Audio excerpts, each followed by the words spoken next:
Chapter हो गया यहाँ पर क्लोज। अच्छा, ये था आतिशी नक्श की चाल से, ठीक है। अब समझना कि मैं उसमें आपके कितने दरवाजे खोल रहा हूँ, ठीक है। आतिशी नक्श का चाल मैंने पूरी तरतीब बता दी है, ठीक है। आतिशी नक्श पे जो हाकमियत है वो है माशल नार की। अच्छा, जो माशल नार है ना, उनसे फिर ये मामलात चले हैं। अच्छा, माशल नार जो है वो क्या, उनका क्या नाम है माशल नार का? उनका माशल नार का जो नाम है वो है अहयालन, ठीक है। मैं लिख भी दूँ ताकि आपको याद रहे। ये आतिशी का था जो हमारा ख़त्म हो गया, और ज़्यादातर जो मेरे लोग हैं ना वो आतिशी नक्श पे अपना काम कर रहे हैं, आतिशी नक्श की ज़कात अदा कर रहे हैं, ठीक है। माशल नार जो है ना,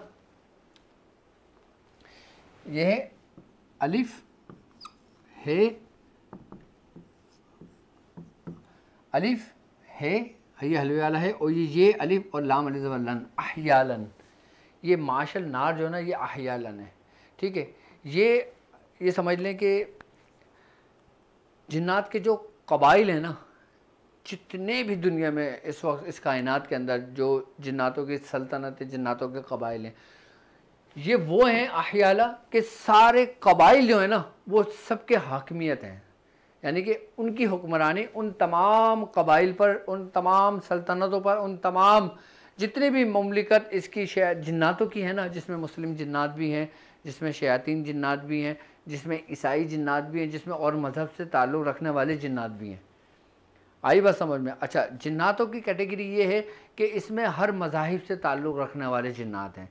जिस तरीके से मुस्लिम जिन्नात हैं, जिस तरीके से ईसाई हैं, यहूदी हैं, या वो दूसरे मज़ाहिब से ताल्लुक़ रखने वाले उनके पैरोकार हैं। आई बात समझ में?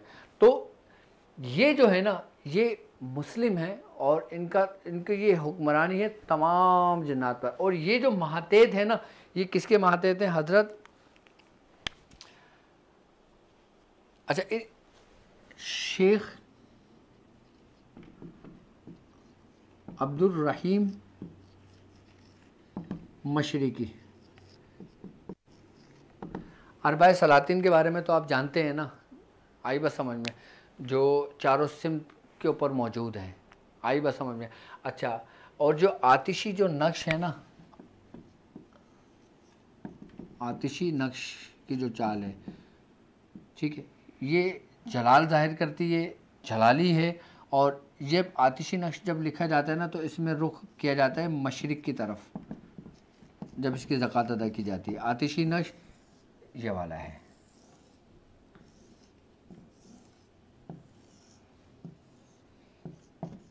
जो मैंने पहले बनाया था।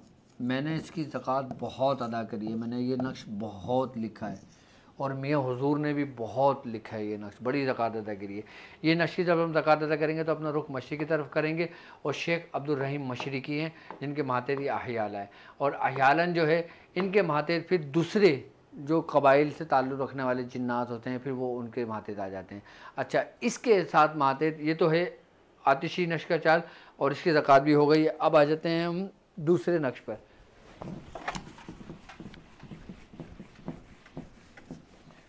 ये आप लिखते रहना, ये आपके लिए बहुत करामात साबित होगा।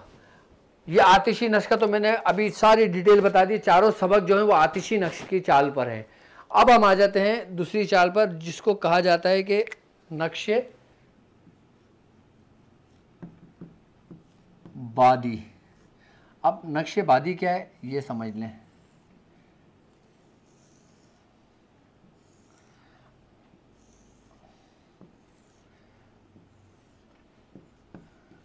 नक्शे आतिशी की चाल हमने शुरू करी थी यहाँ से, ठीक है। अब नक्शे बादी की जो चाल है वो शुरू होगी यहाँ से, 1, ठीक है, 2, 3, 4, 5, 6, 7, 8 और 9, ये नक्शे बादी है। अच्छा, इसमें जो है ना, जो माशल बाद के जिनका नाम है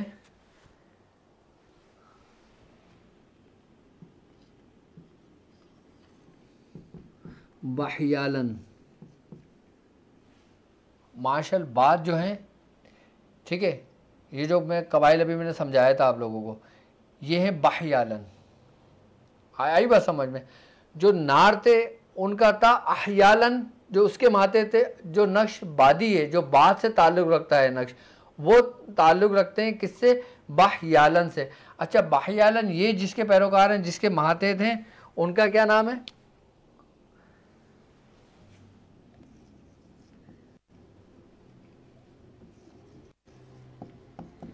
शेख अब्दुल रशीद शुमाली। शेख अब्दुल रशीद शुमाली। आई बात समझ में? अच्छा, जब इस नक्श की ज़कात अदा की जाती है तो वो की जाती है शुमाल की तरफ रुख करके। अच्छा, अब थोड़ा सा समझते, जो आपके 4 सबक हैं, आपके 4 सबक हैं वो हो चुके हैं, 3 हो चुके हैं, चौथा भी मैंने दिया। अब मैं, ये नया है समझ ले, इसके बारे में मैंने पहले नहीं बताया आपको, ठीक है। अब आतिशी नक्श में हम यहाँ से शुरू करते हैं, लेकिन बादी नक्श में हम यहाँ से शुरू करेंगे। अब यहाँ से जब हम शुरू करेंगे ना, तो जो मैंने नक्शे ऐवान की चाल बताई है वो यहाँ से शुरू होगी, नक्शे मौकलान की चाल बताई है वो यहाँ से शुरू होगी, नक्शे सुरुख जिन्नात की चाल बताई है वो यहाँ से शुरू होगी। अब भी मैंने इफ़रियत अहले हनूस के बारे में बताया, वो यहाँ से शुरू होगी, वो यहाँ से शुरू नहीं होगी। अब यहाँ से भी इसकी कैलकुलेशन करेंगे तो टोटल 15 का अदद बनेगा हर तरफ से। तो इसके 4 हिस्से हैं, 4 पार्ट्स हैं। एक हिस्सा आतिशी हो गया, आई बस समझ में, जिसके जो बादशाह जो सरखील हैं वो कौन है? अहयालन। और जो बादी हैं उनसे ये हो गए, और फिर हम जितने भी अवान, फरिश्ते, मोकलान जो भी हैं ना, वो सब इसी तरतीब से भरना शुरू करेंगे। ये कौन सा हो गया? बाद हो गया। ये मैं मिटा देता हूं, ठीक है। ये इसी तरीके से ये नक्शे बादी हो गया, यानी कि इसका ताल्लुक चारों अनासिर से है। अब तीसरे नंबर पे जो है वो है आबी नक्शे।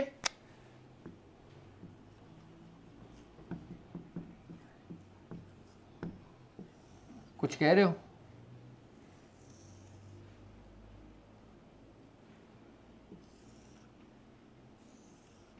अब ये जो नक्श की चाल है, ये नक्श चाल की आबी है। अब इसके मातेहत कौन है? इनको क्या कहा जाता है? अच्छा, पहले मैं ये नक्श बढ़ लूँ ना, नक्शे आबी। ये मैंने आप लोगों के आसानी के लिए पहले मैं लिख लेता हूँ, ताकि मुझसे ट्रांसमिशन के दौरान कोई किसी किस्म की गलती सरजद ना हो।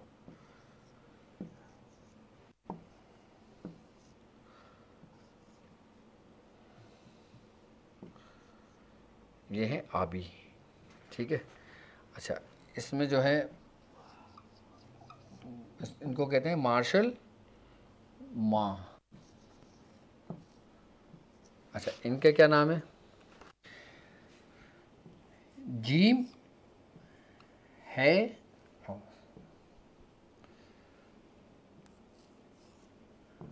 जहयालन। इसके जो महाते थे ना, मार्शल माँ, जो इसके सबसे बड़े हैं, जिनसे काम, अच्छा ये वो हैं कि जिनके ज़रिए हम काम लेते हैं। आई बस समझ में? अब काम जो करते हैं ना, असल में आपको वो बताना चाह रहा हूँ, उस जगह ले जाना चाह रहा हूँ, इसकी बिल्कुल ऊपर की तरफ, बिल्कुल बुनियाद। आई बस समझ में? मार्शल माँ जहयालन। अब ये जो ताबे हैं, ये जो महातेद हैं, ये किसके हैं? आबी शेख अब्दुल करीम मगरिबी। और ये जब नक्श ज़कात अदा करते हैं तो हम अपना रुख मगरिब की जानिब करते हैं।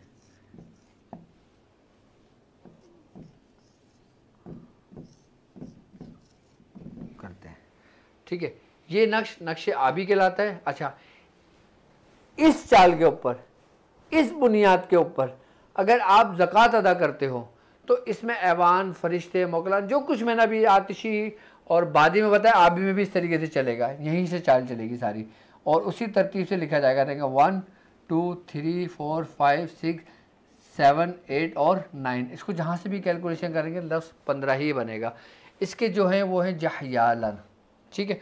और ये किसके माते थे? शेख अब्दुल करीम मगरिबी की। और इसकी जब ज़कात अदा की जाती है, ज़कात का तरीका वही है, आई बस समझ में क्या, कि हम उसको अपना रुख मगरिब की तरफ करेंगे। अच्छा एक बात याद रखना, इसमें ऐसा भी होता है कि जैसे अगर हम नक्शे खाकी की चाल कर रहे हैं, उसकी ज़कात अदा कर रहे हैं, तो उसमें ये होता है कि आप समंदरी की रेत ले लें एक थाल के अंदर, उसको आप भर लें। भरने के बाद फिर आपने उसको उंगली से ऐसे खाने बनाना है, और फिर उसमें जो नक्श भरा जाएगा ना, वो खाकी चाल का भरा जाएगा, आतिशी चाल का नहीं भरा जाएगा। आतिशी चाल का अगर भरोगे तो उसका कोई फ़ायदा नहीं होगा आपको। अगर उस वो खाकी चाल का जो नक्श होगा ना, वो खाकी ही अगर खाक पे हम करेंगे ना, उसको मट्टी पे करेंगे, तो वो उसमें फ़ायदा देगा। अब मिसाल के तौर पर अब हम आ जाते हैं आबी पर, यानी कि पानी। अब पानी वाला जो हम कर देते ज़कात अदा, तो इसका कुछ बुजुर्गान ने फरमाते हैं कि अगर तुम किसी नहर के पास बैठ के इसकी ज़कात अदा करते हो तो तुम जल्द कामयाब होते हो। तुम समंदर के करीब जाके इसकी ज़कात अदा करते हो तो तुम जल्द कामयाब होते हो। तुम समंदर में खड़े होकर इसकी ज़कात अदा करते हो तो तुम जल्द कामयाब हो जाते हो। तुम नहर में खड़े होकर पानी के तुम्हारा टखनों तक आ जाए, घुटनों तक आ जाए, जब तुम ज़कात अदा करते हो तो उसमें जल्दी कामयाब होते हो। उसके माते जो है ना, आबी के जो है जहयालन, ये इनकी जो ड्यूटी है वो पानी पर है। इनका ताल्लुक़, इनके जो मामलात हैं वो सारे के सारे पानी के ऊपर हैं। आई बस समझ में।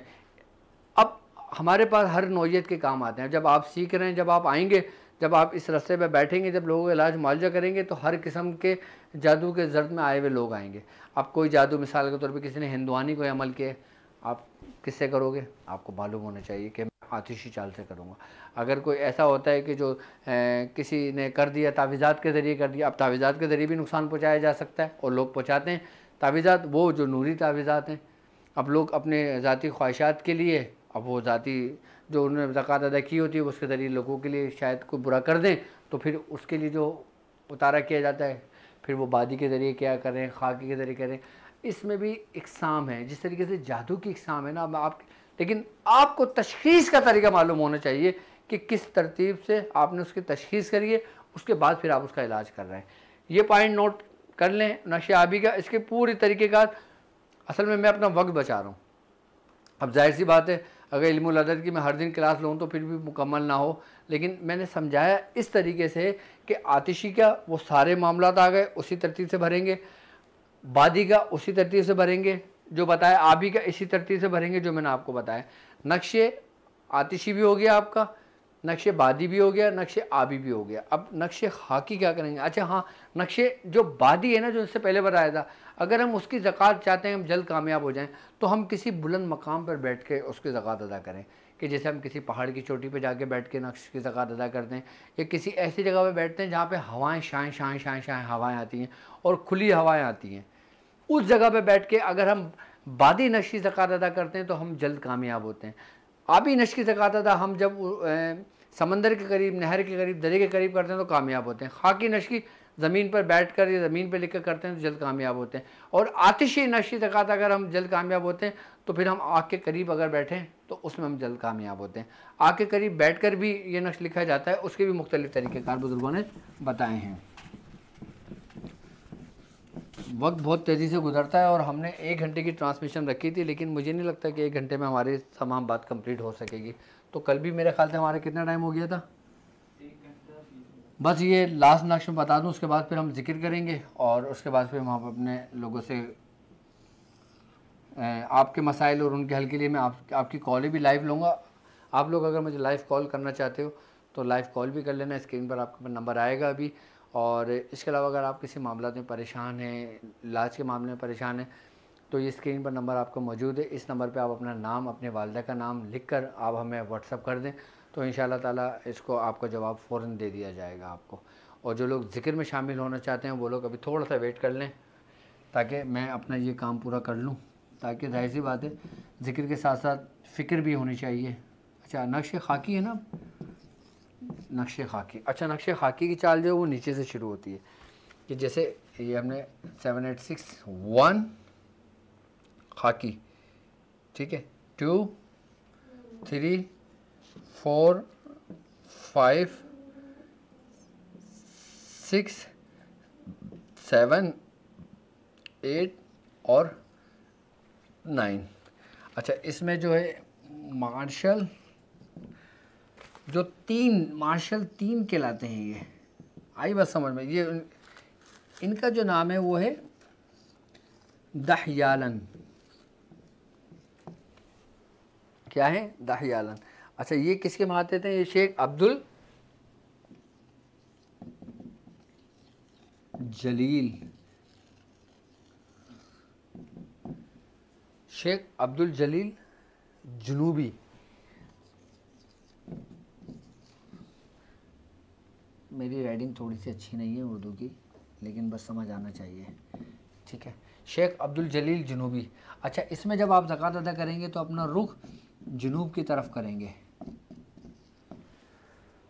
आई बात समझ में? सिर्फ और सिर्फ इनको लिखवाने की वजह से मैंने ये पूरा तरतीब बनाई है, ताकि आप इनके नाम आपको याद रहें, इनके नाम आप लिख लें और फिर किस तरह काम किए जाते हैं इस तरीके से काम करें। और जो लोग अरबा सलातीन की न्याज हर महीने चांद की 4 तारीख को देते हैं तो ये समझ लें कि बहुत सारी वो तासीर हो जाता है।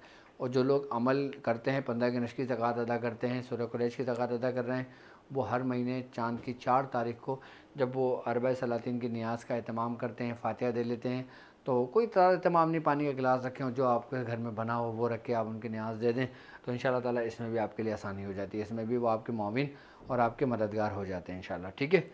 तो ये नक्शे अब इसके भी तरीके का यहाँ से चालें शुरू होंगी। जो कुछ भी मैंने बताया है, इफ़रियत अहले हनूद बताया, अगर इस तरतीब से लिखेंगे तो यहाँ से शुरू करेंगे, आतिशी में लिखेंगे तो यहाँ से शुरू करेंगे, बादी में लिखेंगे तो यहाँ से, खाकी में लिखेंगे, उसमें आप में लिखेंगे तो यहाँ से, ठीक है।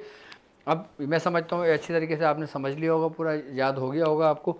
अब जो चीज़ मुझे सबक देना था मैन, वो सबक मैं आपको दे चुका हूँ, ठीक है। बिस्मिल्लाहिर्रहमानिर्रहीम। ये आपका चौथा सबक था और इफ़रियत अहले हनूस का।